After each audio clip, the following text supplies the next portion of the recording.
I want to show you guys something cool. We're across the street where I live on Hopkins Road.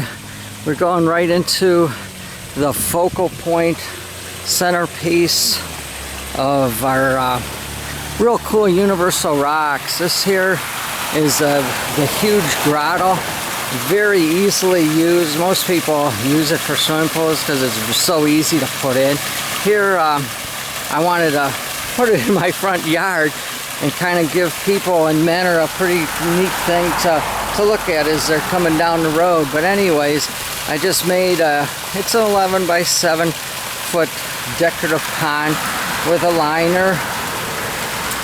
I used bricks that you would find like a building block from your garden centers or building centers like a Home Depot or Lowe's.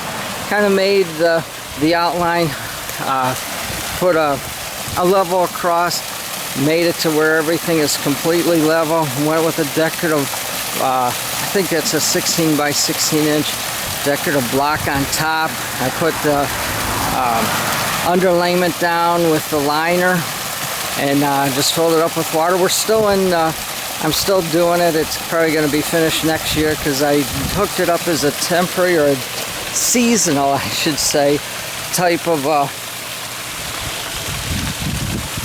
electrical type of thing. So I'm going to have to take this yellow cord and put it underground in a pipe. I don't want it to be I just don't want it to be anything more than seasonal, because I don't want to go ahead and put something and put electrical all the way to the street. So as we go across here, my main idea was to have a Victoria Japanese rose garden. Well, after looking at the flow, which is great, and it's maybe a little bit oversized because it does have a lot of water coming up, but I like the idea of the water coming up in the air because I have pretty cool lighting effects at night. You can see this lit up all the way down the street.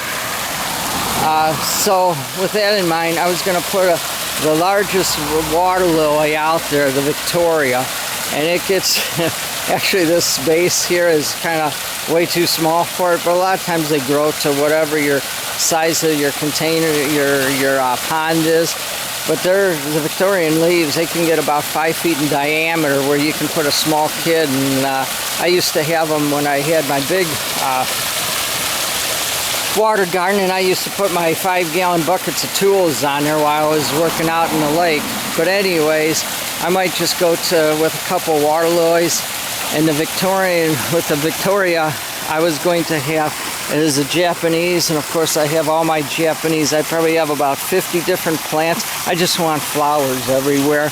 Then of course the rose garden, and of course we got a couple dead ones because I put the carriage before the